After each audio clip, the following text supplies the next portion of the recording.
नहीं बच्चों, स्टार्ट करते हैं टॉपिक ट्रांसफार्मर।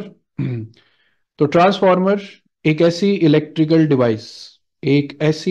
डिवाइस जो लेवल ऑफ ऑल्टरनेटिंग करंट को या ऑल्टरनेटिंग वोल्टेज को चेंज करता है फ्रॉम लो टू हाई या high to low.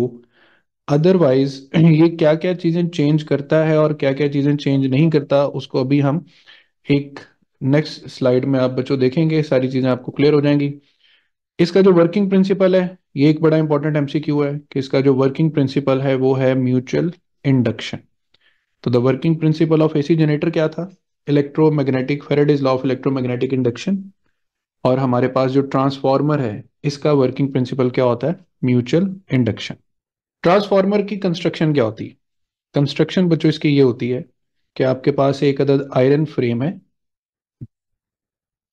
Totally made up of iron. और उस आयरन फ्रेम की एक साइड पर जो कॉइलिंग आप करेंगे, जहां से इनपुट प्रोवाइड करेंगे, that will be known as primary. और जहां से आप आउटपुट लेंगे, that will be known as secondary. आगे इसमें कई टेक्निकलिटीज भी आती हैं, लेकिन अभी अभी हम बिल्कुल बेसिक कंस्ट्रक्शन पर हैं कि एक अदद आयरन फ्रेम होना चाहिए, फेरोमैग्नेटिक मटेरियल होना चाहिए, उस पे कॉपर वाइंडिंग एक, जहां से इनपुट देंगे प्राइमरी, जहां से आउटपुट लेंगे वो सेकेंडरी। सिंबॉलिक रिप्रेजेंटेशन क्या होती है? सिंबल आपने यहां से देख भी रहे हैं, मैं ड्रॉ करके भी दिखा देता हूं आपने। यहाँ पे इस तरीके से वन कॉइल, और इस तरीके से यहाँ पे दूसरी कॉइल, और दरमियान में दो लाइंस जो कपलिंग को शो कर रही हैं, म्यूचुअल इंडक्शन को शो कर रही हैं। और एक बात पे बच्चों ध्यान देना है आपने, दोनों तरफ नंबर ऑफ वाइंडिंग सेम नहीं होनी चाहिए। और ये दोनों तरह हो सकता है, इस साइड पे लेस और इस साइड पे मोर हो सकती हैं, या इस साइड पे मोर और इस साइड पे लेस हो सकती हैं। इट डिपेंड्स कि आप स्टेप अप ट्रांसफार्मर को रिप्रेजेंट कर रहे हैं या फिर स्टेप डाउन ट्रांसफार्मर को रिप्रेजेंट कर रहे हैं। ठीक है, अब आते हैं एक बड़ी इंपॉर्टेंट स्लाइड पर। Transformer works with transformer only works with alternating current या फिर ऑल्टरनेटिंग वोल्टेज। ठीक है, ये डीसी वोल्टेज या डीसी वोल्टेज या करंट के साथ वर्क नहीं करता। एक ये इंपॉर्टेंट बात, ट्रांसफार्मर क्या चेंज कर सकता है? ये वोल्टेज लेवल चेंज कर सकता है, ये करंट लेवल चेंज कर सकता है। ठीक है, ये क्या चेंज नहीं कर सकता बच्चों? ये फ्रीक्वेंसी इनपुट और फ्रीक्वेंसी आउटपुट को चेंज नहीं कर सकता, ये एनर्जी लेवल को चेंज नहीं कर सकता, और अगर आइडियल ट्रांसफार्मर हो तो वो पावर लेवल को भी चेंज नहीं कर सकता। तो ये मैंने इस तरीके से आपको बता दिया है कि आपको ऑब्जेक्टिव में याद हो जाए, ट्रांसफार्मर के साथ एसी सोर्स लगा होना जरूरी है। ये सिर्फ वोल्टेज और करंट लेवल को चेंज कर सकता है, और फ्रीक्वेंसी को, एनर्जी को या पावर लेवल को चेंज नहीं कर सकता। यहाँ पे वैसे बेसिक डायग्राम भी बनी है जो मैंने थोड़ी देर पहले बताई। आयरन फ्रेम है, उसके ऊपर प्राइमरी वाइंडिंग है, सेकेंडरी वाइंडिंग है, और यहाँ पे जहाँ से हमने आउटपुट लेना है, कोई भी आउटपुट डिवाइस जो है वो हमारे पास कनेक्टेड है। तो बच्चों ये स्लाइड ओके है सब बच्चों को? अब एक और बड़ी मजे की इंपॉर्टेंट बात कि वोल्टेज लेवल ऑफ एसी हमने चेंज करना हो तो ट्रांसफार्मर यूज कर सकते हैं, लेकिन अगर हमने डीसी में लो या हाई वोल्टेजेस ऑब्टेन करनी हो आउटपुट पर, तो फिर बच्चों ये डिवाइस है जिसको हम रियोस्टेट बोलते हैं। तो रियोस्टेट जो है वो डीसी इक्विवेलेंट ऑफ ट्रांसफार्मर कह सकते हैं, कि डीसी के लेवल को कम ज्यादा किया जा सकता है।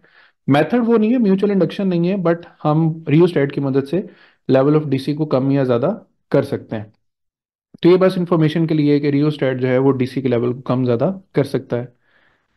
इसके बाद आते हैं ट्रांसफार्मर रेशो पर। तो डायग्राम के थ्रू ही समझते हैं बच्चों। ये हमारे पास कौन सी वाइंडिंग है? प्राइमरी। और ये कौन सी है? सेकेंडरी। प्राइमरी के क्रॉस अपीयर होने वाला वोल्टेज वीपी, और सेकेंडरी आउटपुट पे आने वाला वीएस। प्राइमरी के टर्न्स एनपी, सेकेंडरी के टर्न्स एनएस। तो हमारे पास according to Faraday's law, primary voltage will be equal to NP del phi by del T. Secondary voltage NS del phi by del T. दोनों को आपस में divide कर दें तो बच्चों V S over V P is equal to N S over N P.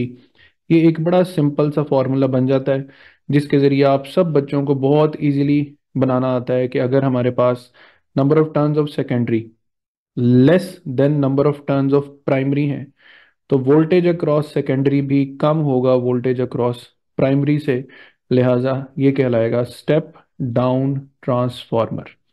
और अगर number of turns of secondary greater than number of turns of primary as well as voltage across secondary is greater than primary, तो ये क्या कहलाएगा, step down transformer. तो just watch carefully कि number of turns के change होने से हमारे पास जो वोल्टेज है आउटपुट पर वो भी क्या हो रहा है, चेंज हो रहा है। तो ये तो बहुत सिंपल सी इलस्ट्रेशन है कि इसको हम स्टेप अप ट्रांसफॉर्मर का नाम देंगे। ये स्टेप अप लिखना है, एक स्टेप अप और एक स्टेप डाउन। क्लियर होगी बात यहां तक? आपके 90% जो प्रॉब्लम्स है ना ट्रांसफार्मर के, कोई भी एमसीक्यूज आ जाता है, कोई न्यूमेरिकल बेस्ड आ जाता है, वो इस ट्रांसफार्मर रेशो से सॉल्व हो जाएंगे। एक तो ये होगी ट्रांसफार्मर रेशो। एक हम इससे आगे बढ़ते हैं, ये स्टेप अप और स्टेप डाउन ओके हो गया। एक हम इससे आगे बढ़ते हैं इस चीज पर कि बच्चों आइडियल ट्रांसफार्मर वो होता है जिसकी आउटपुट पावर और इनपुट पावर बराबर हो, यानी power input must be equal to power output. Input power VP IP, output power VS IS. अब यहां पे जरा रेशो बनाए वीएस ओवर वीपी की, तो वो तो इनवर्स ऑफ द करंट आ रहा है, आईपी ओवर आईएस, ठीक है ना।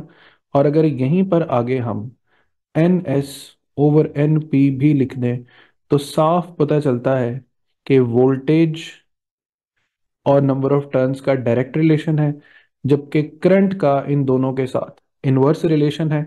तो हम यहाँ पर बहुत इजीली समझ सकते हैं कि ट्रांसफॉर्मर क्या काम करता है। ट्रांसफॉर्मर को अगर हम दो सिग्नल्स देते हैं, लेट से ये हमने एक हायर एसी वोल्टेज का सिग्नल दिया है और एक लोअर एसी करंट का सिग्नल दिया है, तो अगर ये स्टेप अप ट्रांसफॉर्मर है, ठीक है, ये स्टेप चले लेट से स्टेप डाउन ट्रांसफॉर्मर है, तो ये क्या करेगा, इस वोल्टेज लेवल को पहले से कम कर देगा, लेकिन ये जो करंट का लेवल है वो पहले से ज्यादा कर देगा। अब यहां पर भी प्रोडक्ट ऑफ वी आई वही रहेगा जो यहां पर रहेगा।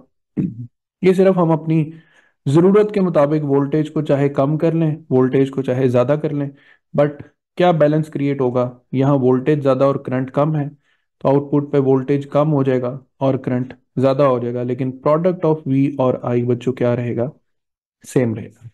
डन, समझ आई इस बात की?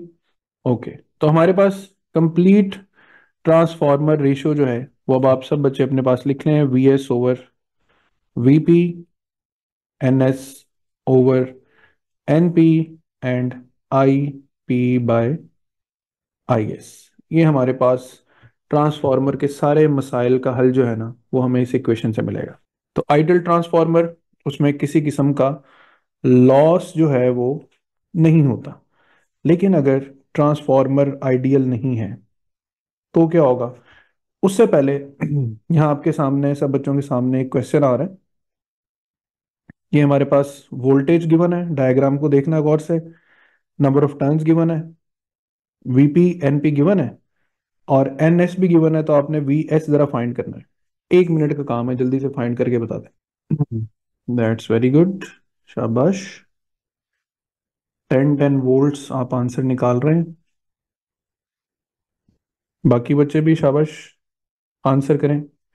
10 कंफर्म करें, 10 आंसर आएगा। ओके, तो मैं अगर ये कहूं कि इसका आंसर 0 है, तो आपका ध्यान किस बात पे जाएगा, क्यों बच्चों? Exactly exactly. मैंने आपसे क्या कहा था, मैंने कहा डायग्राम को गौर से देखना। मैंने इनपुट तो डीसी सोर्स पे लगाया हुआ, और डीसी पे ट्रांसफार्मर वर्क करता ही नहीं है, लिहाजा यहाँ पे जितना मर्जी डीसी वोल्टेज आप अप्लाई कर लें, आपको आउटपुट पे तब तक आउटपुट नहीं मिलेगा जब तक ये सोर्स क्या नहीं होगा, एसी सोर्स नहीं होगा। ठीक है, ये मैंने इसलिए अलर्ट किया क्योंकि ट्रांसफार्मर के अक्सर क्वेश्चंस आते हैं जिसमें वो कहता है कि जी एक ट्रांसफार्मर के साथ हमने एक ड्राई सेल कनेक्ट कर दिया है 1.5 वोल्ट का। अब ड्राई सेल हमारे कॉमन नॉलेज में होना चाहिए कि ड्राई सेल जो है वो ईएमएफ या डीसी सोर्स ऑफ करंट को बोलते हैं, और आप सबने स्ट्रिक्टली याद रखना है कि ट्रांसफार्मर जो है वो डीसी के लिए वर्क नहीं करता। अब आते हैं हम पावर लॉसेस की तरफ। इजी लॉसेस हैं ट्रांसफार्मर में। टोटल 3 तरह के लॉस हैं, बुक में तो 2 तरह के लिखे हैं। एक हिस्टैरिसीस लॉस, एक एडी करंट लॉस, और एक कॉपर लॉस। आसान आसान इंफॉर्मेशन में इनको याद रखना है क्योंकि बहुत कॉम्प्लेक्स इसमें से क्वेश्चन आते नहीं। हिस्टैरिसीस लॉस जो होता है, इसको बच्चों हम मैग्नेटिक लॉस भी बोलते हैं। इसको क्या बोलते हैं? Magnetic loss. अब मैग्नेटिक लॉस को मैं आपको इस तरह समझाता हूं कि हमारे पास एक छोटा सा कील है, ठीक है, और ये आयरन से बना हुआ है, और इसके अक्रॉस हम बच्चों एक सोलिनाइड जैसी सिमेट्री अप्लाई करके इसमें से करंट गुजारें, चाहे एसी चाहे डीसी। लेट्स से हम डीसी करंट गुजारते हैं, तो ये जो आयरन नेल है ये एक मैग्नेट में कन्वर्ट हो जाएगा। क्यों? क्योंकि ये सोलिनाइड भी एक मैग्नेटिक फील्ड प्रोड्यूस करेगा, म्यू नॉट एन आई। तो सोलिनाइड का करंट, इसका मतलब ये हुआ कि इस आयरन पीस को भी क्या कर रहा था? मैग्नेटाइज कर रहा था। और इसको मैग्नेटाइज करने में ऑटोमेटिकली इस बैटरी को क्या करना पड़ा होगा? वर्क। तो सेम इसी तरह जब हम ट्रांसफार्मर के कोर को, ये ट्रांसफार्मर कोर है, इसको हम करंट प्रोवाइड करते हैं, तो ये भी तो आयरन कोर है। और जैसे ही करंट इसमें से पास करता है, तो जो सप्लाई का एनर्जी है, जो एसी सप्लाई की एनर्जी है, उसका कुछ हिस्सा इस आयरन कोर को मैग्नेटाइज करने में भी यूटिलाइज हो जाएगा।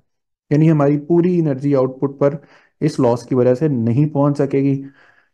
इस लॉस को हम अवॉइड नहीं कर सकते, 100% अवॉइड नहीं कर सकते, क्योंकि आयरन है, आयरन ने करंट मिलने पे मैग्नेटाइज होना है। हाँ, हम इसको मिनिमाइज कर सकते हैं। मिनिमाइज कैसे कर सकते हैं? यहाँ पे आपको स्क्रीन पे 2 हिस्टैरिसीस लूप्स नजर आ रही हैं, इनका रेफरेंस में देता हूँ। आपने चैप्टर नंबर 17 का लास्ट टॉपिक है हिस्टैरिसीस लूप। तो उसमें बच्चों ये अमाउंट ऑफ एनर्जी है, ये जो एरिया अंडर द कर्व है, ये अमाउंट ऑफ एनर्जी है सॉफ्ट आयरन को मैग्नेटाइज और डीमैग्नेटाइज करने के लिए। और ये जो लार्ज अमाउंट ऑफ एनर्जी है, ये है स्टील, जिसको हार्ड मैग्नेटिक मटेरियल भी बोलते हैं। सॉफ्ट आयरन को सॉफ्ट इसलिए नहीं बोलते कि वो नरम होता है, सॉफ्ट आयरन को सॉफ्ट इसलिए बोलते हैं वो इजीली मैग्नेटाइज होता है। तो हम ट्रांसफार्मर का जो कोर है ना बच्चों, वो किससे बनाते हैं? सॉफ्ट आयरन से, ताकि उसको मैग्नेटाइज और डीमैग्नेटाइज करने में एनर्जी का लॉस कम से कम हो। तो ये तो हो गया हमारे पास magnetic loss. Eddy current loss क्या होता है? एडी करंट लॉस ये होता है बच्चों, लेंजिस लॉ में हमने पढ़ा कि हमारे पास एक कॉइल है और एक क्लोज लूप बना रही, ठीक है। यहां पर हम एक वेरिंग मैग्नेटिक फील्ड, लेट से बी है मैग्नेटिक फील्ड, ये नॉर्थ पोल है। तो इसको जब हम यहाँ पे करीब लेकर आएंगे तो हम मैग्नेटिक फील्ड को क्या कर रहे हैं? वेरी कर रहे हैं। इस वेरिएशन की वजह से आप सबको पता ना कि इस कॉइल के अंदर क्या इंड्यूस होगा?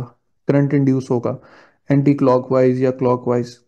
तो अब इस क्लोज लूप को जरा सोचें कि जो आयरन का फ्रेम है वो भी तो एक क्लोज लूप की शक्ल में है, पूरी तरह क्लोज लूप है। और जब उसके क्रॉस एक वेरिंग करंट, यानी ऑल्टरनेटिंग करंट है ना, तो वेरी करता है। और ऑल्टरनेटिंग करंट जो है वो एक मैग्नेटिक फील्ड भी वेरिंग बनाएगा।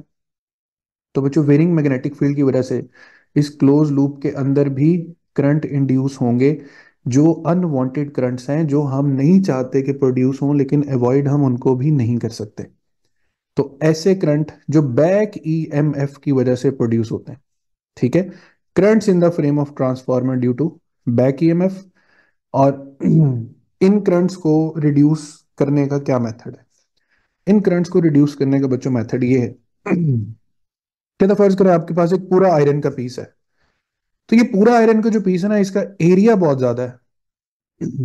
एरिया बहुत ज्यादा है। तो आपने रेजिस्टेंस का फॉर्मूला पढ़ा हुआ ना, रो एल बाय ए। अब एरिया को कम करेंगे, या चलें पहले लेट से ये देखें कि एरिया बहुत ज्यादा है तो रेजिस्टेंस बहुत कम। रेजिस्टेंस जितनी कम होगी, करंट या एडी करंट उतना ज्यादा होगा। ये जो सर्कल हैं ये एडी करंट को शो कर रहे हैं। तो पहला काम हम ये करते हैं कि इस आयरन को छोटे छोटे पीसीज में डिवाइड कर देते हैं। छोटे छोटे पीसीज में डिवाइड करेंगे, तो डिवाइड करने से बच्चों क्या होगा? अब हर पीस, ये इतना सा पीस जो बचेगा, इसका एरिया हो गया बहुत ज़्यादा कम, एरिया कम होने से रेजिस्टेंस बहुत ज़्यादा हो गई, रेजिस्टेंस ज़्यादा होने से एडी करंट का मैग्नीट्यूड बहुत ज़्यादा कम हो जाएगा। बट मज़े की बात है, आयरन तो कंडक्टर है, तो अगर हमने एक पीस को कट करने के बावजूद दूसरे पीस के साथ वैसे ही रख दिया, तो ये तो समझ लें कि पूरे का पूरा आयरन दोबारा हो गया, ये फिर पूरा आयरन हो गया, ये पूरा आयरन हो गया। तो इसका मतलब ये है कि हमें इनको सिर्फ डिवाइड ही नहीं करना, कट ही नहीं करना, इनको एक दूसरे से आइसोलेट भी करना है। तो उसके लिए हम इनको क्या करते हैं, लेमिनेट करते हैं। यहाँ पर ये एक आयरन का फ्रेम काटा और इसके ऊपर हमने लेमिनेशन कर दी। सिलिका मटेरियल होता है, उससे हम इसकी लेमिनेशन करते हैं, और फिर दूसरी शीट की भी लेमिनेशन करते हैं। और लेमिनेशन करने के बाद जब हम इनको आपस में जोड़ते हैं ना, तो फिर ये इंसुलेटिंग कांटेक्ट की तरह जुड़ते हैं। यानी एक आयरन का पीस दूसरे आयरन के पीस के साथ कंडक्टिंग लिंक क्रिएट नहीं करता। इससे कौन सा करंट रिड्यूस हो जाता है, एडी करंट बहुत ज्यादा रिड्यूस हो जाता है। तो हम अवॉइड नहीं कर सकते बट रिड्यूस कर सकते हैं। कॉपर लॉस क्या होता है, कॉपर लॉस बच्चों क्या होता है, कॉपर लॉस कितना को मुश्किल लॉस है, या आपके पास आयरन फ्रेम है, ठीक है, ये आपने प्राइमरी वाइंडिंग की, ये आपने सेकेंडरी वाइंडिंग की। तो बच्चों ये जो प्राइमरी वाइंडिंग या वायर है, इसकी भी तो रेजिस्टेंस होगी ना, तो इसको नाम देंगे आर प्राइमरी का। जो सेकेंडरी है उसकी भी रेजिस्टेंस होगी, उसको नाम देंगे आर सेकेंडरी का। तो हम वी प्राइमरी को ओम्स लॉ के अकॉर्डिंग लिख सकते हैं, V is equal to I P R P, और वी एस को लिख सकते हैं आई एस आर एस। ठीक है। तो resistance of the primary and secondary की वजह से भी जो लॉस हमें बियर करना पड़ता है ट्रांसफार्मर में, इसको हम कॉपर लॉस का नाम देते हैं। तो कितने तरह के लॉस हो गए, तीन तरह के, हिस्टैरिसीस लॉस जिसको मैग्नेटिक लॉस बोलते हैं, एडी करंट लॉस जिसको हम इलेक्ट्रिक लॉस भी बोल सकते हैं, और कॉपर लॉस इसको हम हीटिंग लॉस भी बोल सकते हैं, क्योंकि रेजिस्टेंस की वजह से हीट प्रोड्यूस होगी, जिसकी वजह से हमारी जो इनपुट एनर्जी है उसमें कमी आ जाएगी। और अगर इनपुट एनर्जी आउटपुट पे आके उतनी नहीं रहती जितनी थी, तो फिर हमें ट्रांसफार्मर की एफिशिएंसी फाइंड करनी पड़ेगी। एफिशिएंसी को आप पूरा लिख लें या इस सिंबल से लिख लें, that is output power divided by input power into 100%। How further you can write it, output power is V secondary I secondary, input power is V primary I primary into 100%। ये हमारे पास बच्चों efficiency का पूरा formula है। अगर ये दोनों बराबर हो गए तो एफिशिएंसी 100% आ जाएगी, ट्रांसफार्मर क्या हो जाएगा, आइडियल। लेकिन अगर ये एफिशिएंसी लेस देन 100% है, तो फिर हमारे पास ये ट्रांसफार्मर कौन सा हो जाएगा, नॉन आइडियल ट्रांसफार्मर हो जाएगा। तो समराइज करते हैं सारी बात को इस कहानी के साथ कि ट्रांसफार्मर एक इलेक्ट्रिकल डिवाइस है। नंबर वन, बनती कैसे है, आयरन कोर से बनती है। आयरन कोर में मजीद टेक्निकलिटीज क्या हैं कि आयरन कोर के स्लाइसिस करके लेमिनेट करना इसलिए ज़रूरी है ताकि एडी करंट लॉस से बचा जा सके। कॉपर और प्राइमरी जो है, कॉपर जो प्राइमरी और सेकेंडरी वाइंडिंग्स हैं, उनको अच्छे मटेरियल का बना हुआ यूज़ करें ताकि वो रेजिस्टेंस और हीट लॉस कम से कम दें। हार्ड मैग्नेटिक मटेरियल यूज़ नहीं करना, सॉफ्ट करना है। ट्रांसफार्मर किस करंट पे काम करता है, एसी पे करता है। ट्रांसफार्मर क्या चेंज कर सकता है, एसी लेवल, करंट लेवल और वोल्टेज लेवल। ट्रांसफार्मर क्या चेंज नहीं कर सकता, ये फ्रीक्वेंसी को चेंज नहीं कर सकता, ये एनर्जी लेवल चेंज नहीं कर सकता, और आइडियल हो तो पावर लेवल भी चेंज नहीं कर सकता। एंड रिमेंबर कि हम अपने एफएससी लेवल पर आइडियल ट्रांसफार्मर के केस को पढ़ते हैं। एंड सेकेंडली इसका सिंबॉलिक रिप्रेजेंटेशन, दोनों तरफ वाइंडिंग्स एक जितनी नहीं होनी चाहिए। पता चल रहा हो कि एक स्टेप अप है तो दूसरा स्टेप डाउन है। स्टेप अप किसको अप करेगा, वोल्टेज को। स्टेप डाउन किसको डाउन करेगा, वोल्टेज को। स्टेप अप कम किसे करेगा, करंट को। स्टेप डाउन ज्यादा किसे करेगा, करंट को। इस तरीके से भी सवाल आ सकते हैं, इस तरीके से भी ध्यान में रखना है। यानी ट्रांसफार्मर जो है वो हमारे पास स्टेप अप है, ठीक है, ये अप भी करेगा ये डाउन भी करेगा। जो स्टेप डाउन है ये अप भी करेगा डाउन भी करेगा। स्टेप अप किसे करेगा, वोल्टेज को। स्टेप डाउन डाउन किसे करेगा, वोल्टेज को। यानी वोल्टेज के रेफरेंस पे इनका नाम स्टेप अप और स्टेप डाउन है। लेकिन सवाल आ जाए कि in step up transformer the quantity that is decreased, तो स्टेप अप में वोल्टेज तो अप होगा लेकिन करंट डाउन हो जाएगा। स्टेप डाउन में वोल्टेज डाउन होगा लेकिन करंट अप हो जाएगा। तो इस तरीके से शार्पली एक एक बात को क्लैरिटी के साथ अपने माइंड में रख के आपने सवाल को लेकर चलना है। तो यहाँ पर लेट्स से ये आपकी बुक की एक एग्जांपल है। यू हैव 1 मिनट टाइम, शाबाश, इसको सॉल्व कर दे जरा। और मुझे मैसेज में एक दफा कंफर्म कर दें टॉपिक सारा समझ आ गए, ओके, क्लियर कॉन्सेप्ट हो गए सारे। चलें, दैट्स वेरी गुड, शाबाश। सवाल सॉल्व करें। इसकी वर्कशीट में भी बहुत सारे क्वेश्चंस हैं, और मैं जो वर्कशीट भेजा करूँ उसको बस अपने स्टोरेज का हिस्सा ना बना दिया करें, उनका प्रिंट आउट ले लिया करें। और एमडी कैट की तैयारी जो बच्चा अभी से कमिटेड होके करेगा ना, मैं गारंटी देता हूँ कि वो एम कैट का पेपर बहुत आसानी से सॉल्व कर लेगा। The turn ratio of a transformer is 50।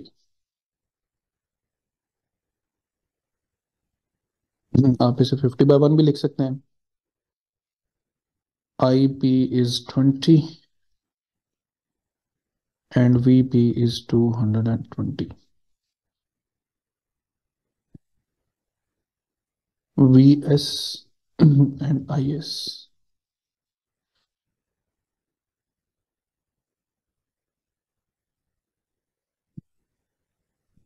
50 multiplied by 220, 1100 volts। Confirm कर लें, यही आंसर आ रहा है।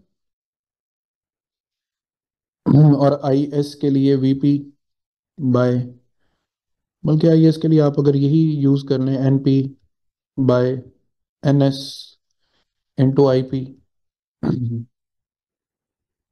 1/50 मल्टीप्लाई बाय 20, तो 2/5, 0.4 एम्पेयर, ये हमारे पास आंसर आ रहा है। हाँ जी बच्चों, दोनों आंसर ठीक है, ओके। तो देखिए दोनों इक्वेशंस यूज हुई हैं ट्रांसफार्मर रेशो की, वोल्टेज टर्न्स वाली भी, करंट और टर्न्स वाली भी, दोनों के जरिए हम आंसर्स निकाल सकते हैं। सेम इसी तरह ये आपकी बुक का न्यूमेरिकल है, शाबाश। टेक टू किसी भी एंट्री टेस्ट के, पाकिस्तान में किसी भी एंट्री टेस्ट में कैलकुलेटर अलाउ नहीं होता। सब में आपको खुद ही मैथमेटिकल स्किल्स के जरिए काम करना होता है। मैं आप लोगों के साथ ना एक मैथ्स की स्लाइड शेयर करूंगा, उसमें मैंने खुद ही वो कोर्स बिल्ड किया हुआ, उसमें प्लस माइनस मल्टीप्लिकेशन बहुत से मैथमेटिकल ऑपरेशन की वर्कशीट्स हैं। तो आप बस थोड़ी सी हिम्मत करके वो वर्कशीट अगर कर लेंगे ना, तो आपकी ये बेसिक कैलकुलेशन बहुत सीधी हो जाएगी।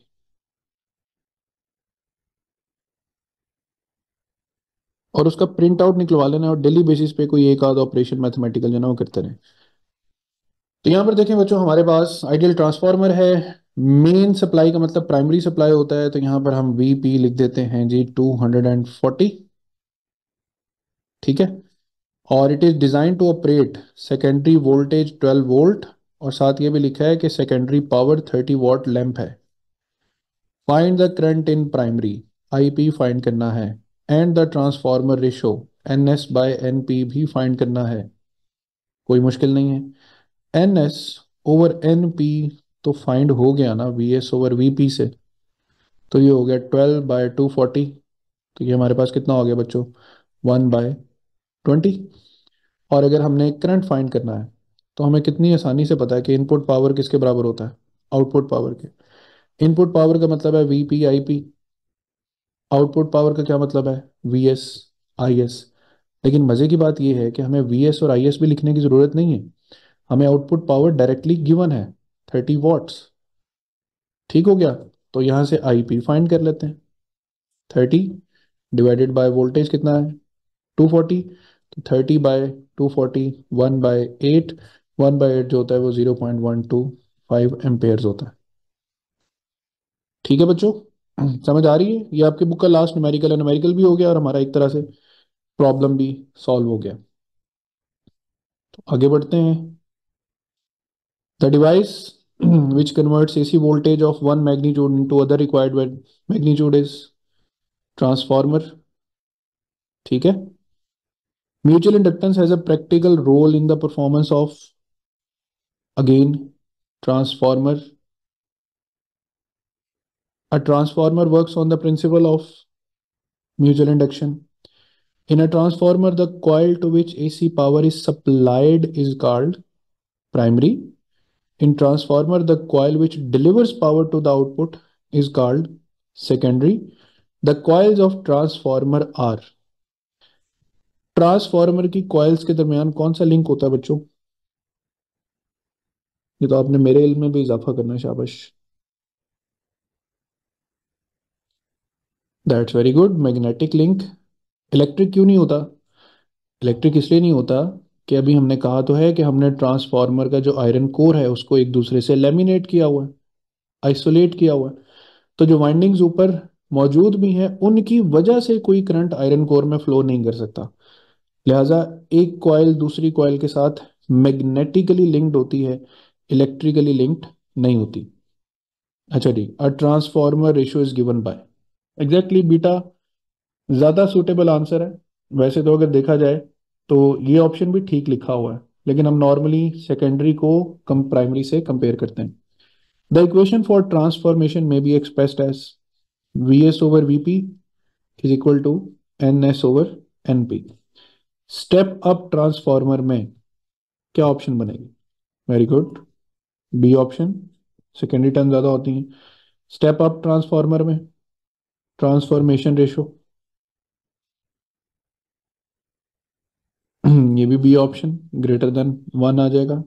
ठीक है। स्टेप डाउन में N S is less than N P. In step down transformer transformation ratio is less then one, sorry. In a step-up transformer, voltage in secondary increase and the current decrease.